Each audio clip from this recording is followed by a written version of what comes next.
Like I said, I'm going to be using Final Cut Pro. I just prefer it because it's a little bit more user-friendly, and it's definitely one of the better editing software systems that I prefer.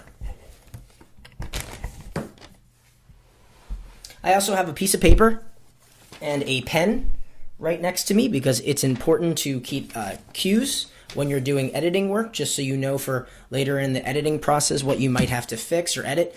This is going to be pretty straightforward from the very beginning. So we open up our project, or wherever. We just entered Final Cut Pro. Please excuse me if my computer is taking a little bit of time to load and whatnot. It is needs a little bit more RAM, I think, so it has better processing. So that's another thing.